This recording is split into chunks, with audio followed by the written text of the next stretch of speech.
नमस्कार, मेरा नाम इल्मा अफरोज़ है। आज हम कुंदरकी में खेतों पे हैं और मैं सरसों काट रही हूँ। ये वो जगह है जहाँ मैं खेतों में खेलते हुए अपने बाबा के साथ दौड़ लगाते हुए बड़ी हुई। सरसों का साग बनेगा आज घर में, इसीलिए मैं थोड़े से ये सरसों के पत्ते हैं ये काट के ले जा रही हूँ। आज दिल्ली नॉलेज ट्रैक पे मैं अब तक के अपने सफ़र के बारे में आप सभी से बात करूँगी। तो मेरी पढ़ाई लिखाई शुरुआती दिनों में यहीं हुई, बेलारी में, कुंदरकी में, उसके बाद शहर में, मुरादाबाद में, और उसके बाद पढ़ाई के लिए मैं विदेश चली गई।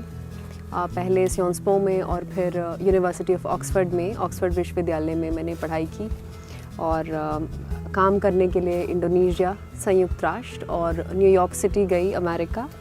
यहाँ आके यहाँ की मिट्टी में जो सुकून, जो खुशी मुझे मिलती है, वो दुनिया में किसी मुल्क में मैं चली जाऊँ वो सुकून मुझे नहीं मिला। देश की सेवा के लिए मैंने भारतीय पुलिस सेवा ज्वाइन करने का निर्णय लिया।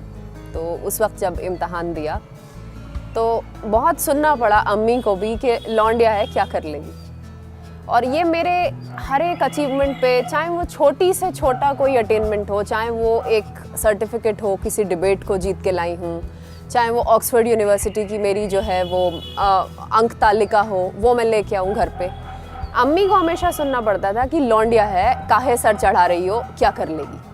अब मेरी ट्रेनिंग राष्ट्रीय पुलिस एकेडमी हैदराबाद में होगी और मेरे पिता, मेरे बाबा, उन्होंने जो ज़िंदगी में मेहनत की, जिस तरीके से उनका पसीना निकलता रहता था और वो खेतों में काम करते हुए थे, तो उनका जो एक ज़िंदगी में जो मेरे जहन में एक फ़िगर रही बाबा की खेतों में काम करते हुए, वो एक बहुत मोटिवेटिंग, बहुत स्ट्रॉन्ग फैक्टर था मेरे लिए वापस भारत आकर अपने देश की सेवा करने का, अपने लोगों के लिए काम करने का।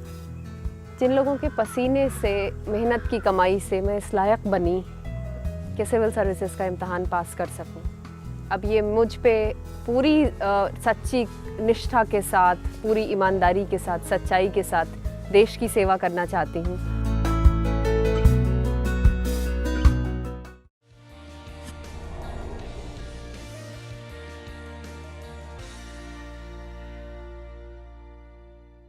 नमस्कार, मेरा नाम इल्मा अफरोज़ है। मैं कस्बा कुंदरकी, ज़िला मुरादाबाद, उत्तर प्रदेश की रहने वाली हूँ।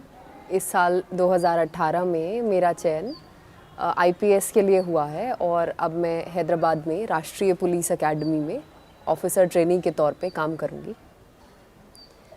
तो मेरी जो पहली याद है यहाँ पे अपने घर में, वो मेरे बाबा के साथ है। मेरे पिता काजी अफरोज़ अहमद, जिनका देहांत हो गया था जब मैं 14 साल की थी। तो हम लोग खेतों में घूमा करते थे। वहीं पे बाबा ने मुझे पढ़ाई लिखाई करने का शौक़ मेरे अंदर पैदा किया, जज्बा। कभी खेतों में आम तोड़ते हुए, कभी गेहूं काटते हुए, तो कभी पानी में छलांग लगाते हुए, जो हमारे यहाँ पानी चल रहा होता था खेत में। तो इस तरीके से ज़िंदगी हमारी एक बड़ी खुशगवार, एक बहुत खूबसूरत ज़िंदगी थी। और मेरी अम्मी मुझे पढ़ाया करती थी घर में, बाबा हिंदी पढ़ा देते थे या ड्राइंग करना सिखा देते थे, और अखबार पढ़ने की आदत मेरे बाबा ने मुझे डाली हिंदी का। तो वहीं से जो है ये हिंदी का प्रेम जो है वो बहुत रहा। तो मेरे पिता कोई रूढ़िवादी सोच के व्यक्ति नहीं थे। वो हमेशा से मुझे अच्छे से पढ़ाना चाहते थे और मुझे ज़िंदगी में जो भी ज़िंदगी जीने का जो आत्मविश्वास होता है वो अपने किसान पिता से मिला। तो अप्रैल में हर साल मेरे कोर्स की किताबें आती थी और वो तब जब बाबा गेहूँ लेवी पे डाल के आते थे, जहाँ पे सरकारी एमएसपी पे जो भी प्राइस होता था, जैसे कभी 625 रुपये क्विंटल या जो भी प्राइस रहता था, उस पे बाबा गेहूँ डाल के सरकारी लेवी पे और फिर पैसे लाते थे और फिर किताबें फ़ौरन में जाके ख़रीदती थी।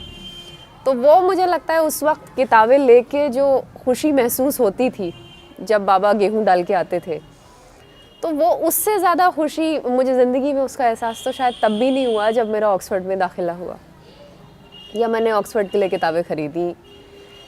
खैर, इस तरीके से हमारी बड़ी खुशगवार ज़िंदगी चल रही थी। फिर मेरे बाबा को कार्सिनोमा हो गया, जो कि कैंसर की एक फॉर्म होती है, और इस छोटी सी जगह पे कोई इस तरीके के इलाज की व्यवस्था नहीं है, कभी नहीं थी।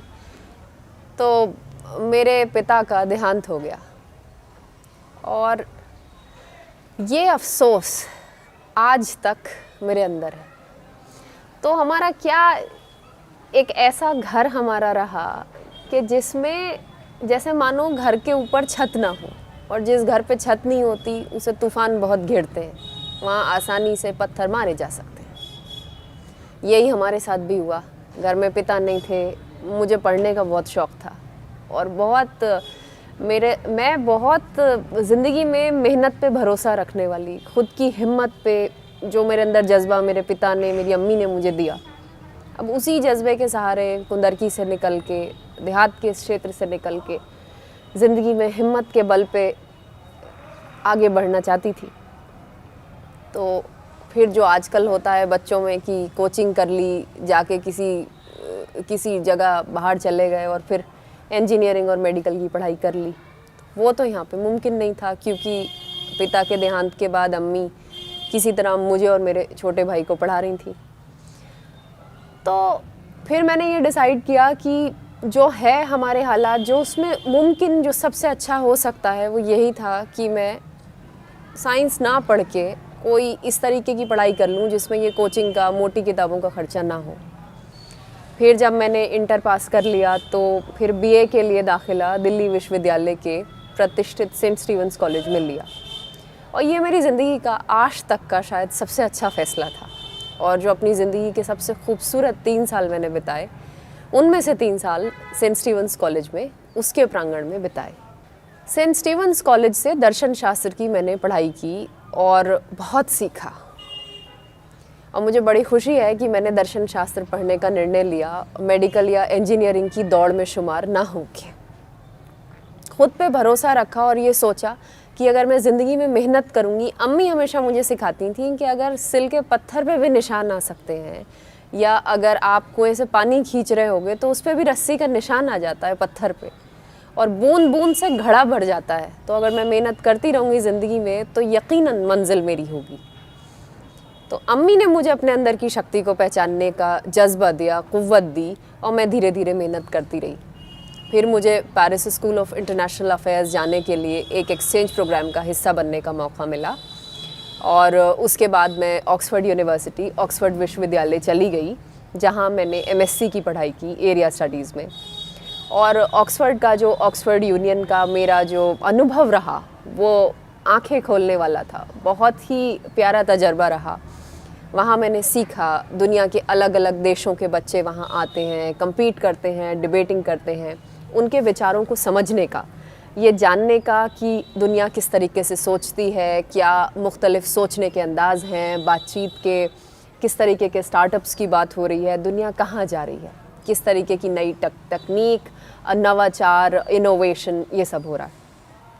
तो ऑक्सफोर्ड में बिताया गया टाइम बहुत ही अच्छा रहा। वहाँ मैंने सीखा, और जो भी इस्टेब्लिश्ड धारणाएं हैं इंसान की, वो दूसरे बच्चों को देख के, जो अलग अलग कल्चर्स से, संस्कृतियों से आते हैं, वो मुझे लगा कि मैंने उनसे बहुत सीखा।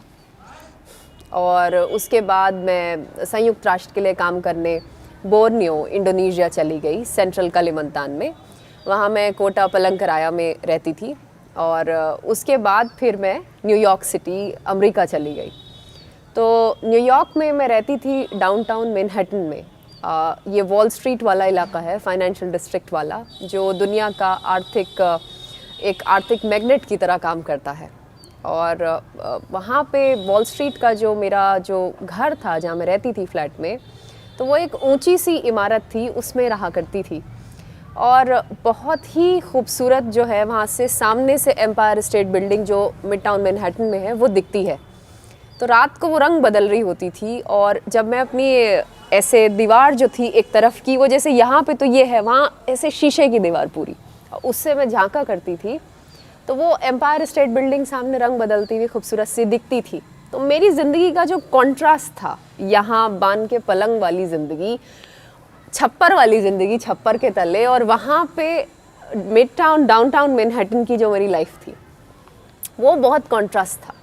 लेकिन जो लोग मेरी ज़िंदगी में माने रखते हैं, जिनकी मुझे ज़रूरत थी, जिनसे मुझे बहुत मोहब्बत है, मेरा देश, मेरी अम्मी, मेरा छोटा भाई, वो लोग सब भारत में।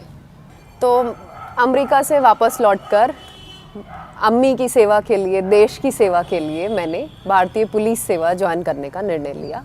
तो उस वक्त जब इम्तहान दिया तो बहुत सुनना पड़ा अम्मी को भी कि लौंडिया है क्या कर लेगी।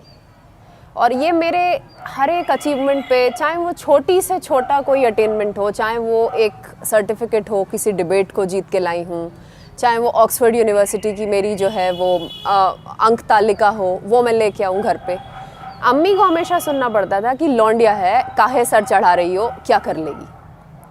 तो यही सिविल सर्विस की तैयारी के दौरान हुआ, जब मैं संघर्ष कर रही थी तैयारी के लिए, दिल्ली में कोशिश कर रही थी पढ़ने की, यहाँ पे भी घर पे भी। तो अम्मी ने हमेशा मुझे हौसला दिया कि खुद पे हिम्मत रखो और उसका नतीजा बहुत अच्छा होगा। तो सिविल सर्विस की तैयारी में भी कई तरीके की दिक्कतें आईं, लेकिन हिम्मत रख के, आत्मशक्ति पे भरोसा करके, और भारत का जो हमेशा मेरे दिल में जज्बा रहा कि मेरा जो अनुभव है, जो मेरी शिक्षा के ज़रिए मैंने हासिल किया, काम का जो मैंने तजुर्बा हासिल किया, जो दुनिया देखी, उसका फ़ायदा मेरे लोगों को हो, भारत को। महात्मा गांधी का एक तलिस्मान है जो एनसीईआरटी की किताबों में जैसे ही आप खोलें सबसे पहले लिखा हुआ होता है कि अगर आप किसी दुविधा में पड़ जाएं तो सबसे पहले उस व्यक्ति को याद करें जो सबसे दरिद्र हो और सबसे अंधेरे कोने में गांव में हो। अगर मैं चाहती तो मैं मैनहट्टन में रह सकती थी, विदेश में कहीं कुछ और काम कर सकती थी, अलग अलग वतनों में, अलग अलग जगहों में मैं रही, फ्रांस में भी रही, इंग्लैंड में भी रही, अमेरिका में रही, इंडोनेशिया में होती थी। मगर जो खुशी मुझे भारत की ज़मीन में मिली, मिट्टी में मिली, आखिर इसी मिट्टी से आए हैं, इसी मिट्टी में लौट के जाना है, तो जो हूँ देश की सेवा के लिए हूँ। तैयारी में दिक्कतें आती थीं, लेकिन अम्मी ने हमेशा सिखाया कि करत करत अभ्यास के जड़मती होत सुजान। कितनी मेहनत कर, इतनी कर कि कभी ज़िंदगी में शिकायत न रहे कि मैं और कर सकती थी, मैंने किया नहीं। जब मैं 5वीं कक्षा में थी, 10 साल की थी, तब पता चला कि बाबा को कार्सिनोमा है। मेरे को कार्सिनोमा पढ़ना नहीं आता था, जो उनकी रिपोर्ट आई थी। तो जब बाबा ने बायोप्सी कराई तो कैंसर का उनका इलाज हुआ, लेकिन जब उनका देहांत हो गया तो हमारा उसमें काफ़ी इलाज में जो है बिल्कुल एक तरीके से जो है घर खाली सा हो गया था। और जब बाबा नहीं रहे तो जैसे होता है ना कि घर पे छत नहीं है, और जिस घर पे छत नहीं उसे तूफ़ान घेरते हैं। उसमें आसानी से कंकड़ पत्थर मारा जा सकता है, उसे तूफ़ान घेर लेते हैं, कोई बचाने वाला नहीं होता। जैसे खेत में फसल पड़ी है तो जिसका मालिक ही नहीं है तो उसे उठा के भी लाने के लिए और ज़्यादा दिक्कतें होती हैं, जो बाबा के ज़िंदा रहते कभी नहीं थी। और जब मैं शहर को पढ़ने जाती थी तो अम्मी सुबह को रोटियाँ घी लगा के लपेट के दे देती थी कि ये खा लिए, और बच्चे शहर के किस्म किस्म का नाश्ता लाए थे वहाँ, लेकिन हमारे इतना नहीं होता था। लेकिन अम्मी ने ज़िंदगी में ये चीज़ हमेशा से मेरे अंदर डाली कि तू जो है काबिल है, अपनी काबिलियत से पहचानी जा, अपने लाए हुए रोटियों के साथ क्या है इससे नहीं। जब स्कूल में कभी समर कैंप लगता था और बच्चे किस्म किस्म के कपड़े पहन के आते थे, लेकिन मेरे पास जब कुछ नहीं होता तो 2 ही शलवार कमीज़ थे, अफसोस भी होता था। तो जो स्कूल की वर्दी है वही पहन के चली जाती थी समर कैंप में। लोग मजाक भी उड़ाते थे, हंसते भी थे। मुझे भी मालूम था कि ज़िंदगी जो है एक दिन ज़रूर उजियारा लेके मेरे लिए आएगी, और उम्मीद मैंने कभी छोड़ी नहीं। एक बार हुआ ऐसा कि जब ऑक्सफोर्ड में पढ़ रही थी तो बर्फ़ पड़ रही थी वहाँ। अब जो यहाँ से जो शॉल और जो सूटर यहाँ से लेके गई थी वो ठंड में काम नहीं कर रहा वहाँ की, ऐसे शॉल सूटर पहन लिया उसमें। तो फिर किसी तरीके से वहाँ पार्ट टाइम जॉब की, फिर जाके जो है कोट ख़रीदा लंबा वाला। तो ज़िंदगी में चाहे तो वो तूफ़ान आया हो, चाहे बर्फ़ पड़ी हो इंग्लैंड में, तो चाहे वो यहाँ बस से जाना हो शहर पढ़ने के लिए, चाहे वो कभी और कोई दिक्कत घेरी हो, अम्मी ने हमेशा हिम्मत रखनी सिखाई। जब अम्मी मुझे पढ़ा रही थी और मैं दिल्ली चली गई सेंट स्टीवंस में पढ़ने, और भैया भी, मेरा छोटा भैया किरोड़ीमल कॉलेज में पढ़ने चला गया, अम्मी इतने साल तक अकेले रहीं घर पे और हमेशा सुनती रहीं कि लौंडिया को पढ़ा के क्या कोई तीर मार लेगी, क्या कर लेगी, क्या ही है, कद्दू में तीर थोड़ी लगा है, और जान चीज़ होती है लौंडिया, पराई चीज़ है, क्या कर लेगी तुम्हारी लौंडिया। अम्मी ने उन चीज़ों को कभी भी जो है अपने ऊपर हावी नहीं किया। अम्मी को भी तकलीफ़ होती थी। मेरी अम्मी ने, मुझे याद नहीं पड़ता कि कभी अपने लिए कोई स्वेटर भी ख़रीदा होगा, इसलिए कि मेरे पास गर्म कपड़े आ सके। मेरे भाई ने बहुत सेक्रीफाइसेस की मुझे बनाने के लिए, पढ़ाने के लिए। जब मैं जा रही थी विलायत, तो साथ में ले जाने के लिए करेंसी बदल के कुछ हाथ में पैसे होने चाहिए। स्कॉलरशिप तो जब बैंक अकाउंट खुलता है कुछ दिन बाद ही आती है, उसमें लग जाते हैं 4-5 वर्किंग डे। तो मेरे भाई ने अम्मी से कहा कि इसके दहेज की ना सोचें आप अम्मी, और अगर कुछ इसके लिए बचा के रखा हो दहेज के लिए तो अब दे दें, ताकि मेरी बहन पढ़ सके। और जाते हुए मुझे याद है 274 यूरो उसने मुझे दिए थे। कुछ घर में जो कुछ था, जो मेरे दहेज के लिए रखा था, उसे हटा के, जेवर को बेच के, वो 274 यूरो उसने बदलवाए थे करेंसी के, और मुझे दिए थे कि जा तू जा पढ़ने, बुढ़िया तू पढ़ ले। मेरे भाई ने मुझे बनाया, जिस लायक भी बनाया। वो कोई आम भाई नहीं है कि कहता कि घर में जाके तू रोटी पका। उसने हमेशा कहा कि तू भाई सुरक्षा मांगने की चीज़ नहीं, देने की है। इसीलिए जब डैफ भर रही थी, जो हमारा एप्लीकेशन फार्म होता है ना सिविल सर्विसेज का, उसमें जब सेवाओं की प्रेफरेंसेस देनी होती हैं, जैसे पहले पे मैंने लिखी थी भारतीय प्रशासनिक सेवा, तो दूसरे नंबर पे भारतीय पुलिस सेवा, भारतीय विदेश सेवा को नंबर 10 पे रखा। मेरे भाई ने कहा कि अभी ऐसा ना हो जैसे मैं कहीं बाहर जा रही हूँ, या कोई भी बेटी बाहर जा रही है, रात को बाहर जा रही है, तो थोड़ा दिल में ये डर रहता है कि बेटी है, कोई देख ना ले, कोई कुछ बुरा भला ना कह दे, कुछ गलत बात ना हो जाए, कोई जुल्म ना हो जाए बेटी पे। मेरे भाई ने कहा कि मैं नहीं चाहता कि 10 साल बाद तुझे दहेज दे दूं मैं, और फिर तुझ पे कोई हाथ उठाए, तुझे कोई बुरा कहे। भाई तू इस लायक बन कि तुझे दहेज की ज़रूरत ना रहे। और आज उसने बना दिया इस लायक। सलाम है ऐसी सोच को, ऐसे भाई को। जब मैं पहली बार जा रही थी विलायत, तो मेरी उम्र उस वक्त 19.5 साल थी, और मेरा जो छोटा भाई है वो मेरे से छोटा है, मगर उसने ऐसे ज़िंदगी में इतनी कुर्बानी मेरे लिए दी है, इतना त्याग किया है। जैसे अगर कभी बाज़ार चले गए, वो भी दिल्ली में पढ़ता है, संस्कृत साहित्य विषय पढ़ा उसने किरोड़ीमल कॉलेज में। अपने वास्ते उसने कभी एक जीन्स नहीं खरीदी। अब उसकी पहली जीन्स मैंने, जब मेरा चयन हो गया, तब दिलाई। तो वो हमेशा जो है, अच्छा घर में भी ये होता था कि जैसे अम्मी ने जो है कोई अच्छी तरकारी बना ली, तो जैसे अच्छी तरकारी बनी हुई है तो वो कहता था कि पहले भैया तू खा ले, पहले इल्मा खा लेगी, मैं बाद को खा लूँगा अम्मी।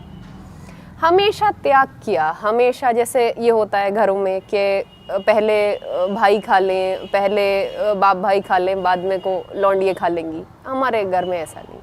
मेरे भाई ने हमेशा मेरे लिए त्याग किया। उसे अगर पता है कि इल्मा को आइसक्रीम पसंद है, पहले मेरे लिए कप ला के रखेगा पैसे बचा के। ऐसा भाई, मुझे ऐसा लगता है कि ऊपर वाले का करम है कि मेरे पास एक ऐसा भाई है जिसने इतना त्याग किया मेरे लिए ज़िंदगी में। पेन ला के रखने मेरे टाइम से, मेरी खुशी के लिए अपनी खुशी को कुर्बान करना। उसने मुझे पढ़ाने के लिए, जब मैं तैयारी कर रही थी दिल्ली में, उसने काम किया, पार्ट टाइम काम भी किया ताकि मैं पूरी पढ़ाई पे ध्यान दे सकूं। अब भी वो कर रहा है पूरी कोशिश कि मैं अपनी ज़िंदगी में मैं मजबूत रहूं। अपने सपनों को, उसकी उड़ान को कभी कैद नहीं करना, कभी ये नहीं सोचना कि तुम ये नहीं कर सकती, और अपने क़ुव्वत के साथ, अपने पोटेंशियल के साथ इंसाफ करो।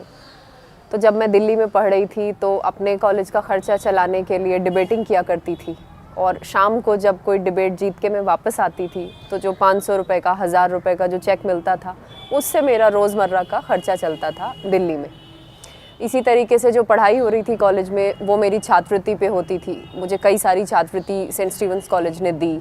इसी तरीके से विलायत में भी जब ऑक्सफोर्ड में मेरी पढ़ाई हुई तो वो स्कॉलरशिप पे हुई, तो स्कॉलरशिप से बहुत सपोर्ट मिला। और जो मेरा ख़ुद का खर्चा होता था उसके लिए मैं पार्ट टाइम जॉब करती थी। मैंने किस्म किस्म के काम किए, जो भी मुझे लगा कि जो भी काम सच्चाई का है, जो भी जायज़ है वो मैं कर सकती हूँ। चाहे उसमें जब मैं इंग्लैंड में थी, चाहे उसमें बर्तन धोने का काम हो, चाहे बाथरूम साफ़ करने का काम हो, मैंने इन्हीं हाथों से सब किया है। लेकिन जो भी किया जायज़ किया। मुझे अपनी हिम्मत पे, अपनी मेहनत पे, खुद पे पूरा भरोसा था और उसी हिम्मत के साथ मैं आगे बढ़ती रही। मेरी अम्मी ने मेरे लिए हमेशा मेरे साथ खड़ी रही। कभी इस तरीके की मेरे अंदर ये भाव नहीं आने दिया कि ये लड़की है तो ये कुछ कम है या ज़िंदगी में ये नहीं कर सकती ये चीज़।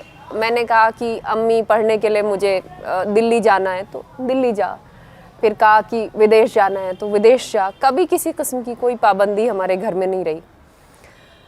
जो अभाव थे उनका आँखों में आँखें डाल के सामना करना, उनसे लड़ना, मैं और छोटा भाई मेरा, हम दोनों खड़े रहे डट के।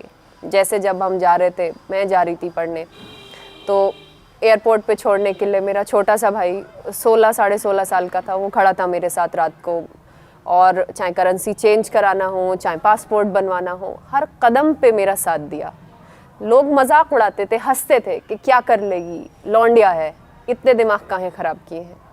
किस्म किस्म की बातें करते थे अम्मी को कि इसे घर बैठाओ। एक ये भी कहा गया, बहुत लोगों ने कहा कि ज़्यादा पढ़ लिख जाएगी तो इसका कहीं रिश्ता नहीं होने का, इसलिए ज़्यादा पढ़ाना लिखाना बेकार है लड़कियों को। अम्मी ने कहा कि नहीं, मेरी बेटी पढ़ेगी और जिसने इसे पैदा किया है वही ज़िंदगी में इसका रास्ता भी ढूंढेगा, ऊपर वाला। मैं चाहती तो विदेश में रह के अपने लिए एक पैकेज ज़िंदगी गुजार सकती थी, उसमें शायद मेरा अपना खुद का भला होता। लेकिन जो खुशी मुझे यहाँ बांध के पलंग पे बैठ के छप्पर के तले अपनी अम्मी की सेवा करते हुए अपने देशवासियों के साथ मिलती है, वो खुशी मुझे दुनिया में कहीं उसका एहसास नहीं हुआ। बड़ी खुशी है, बड़ा सुकून है मुझे यहाँ की मिट्टी में, यहाँ वापस आके भारत में अपने भाई के साथ, अपने शिक्षकों के साथ, अपने लोगों के साथ। और मुझे उम्मीद है कि सच्ची निष्ठा, पूरी ईमानदारी और साहस के साथ अपने कर्तव्य का जो भी मुझे जिम्मेदारी दी जाएगी उसका मैं सच्ची निष्ठा के साथ पालन करूँगी। सत्यमेव जयते। जय हिंद, जय भारत।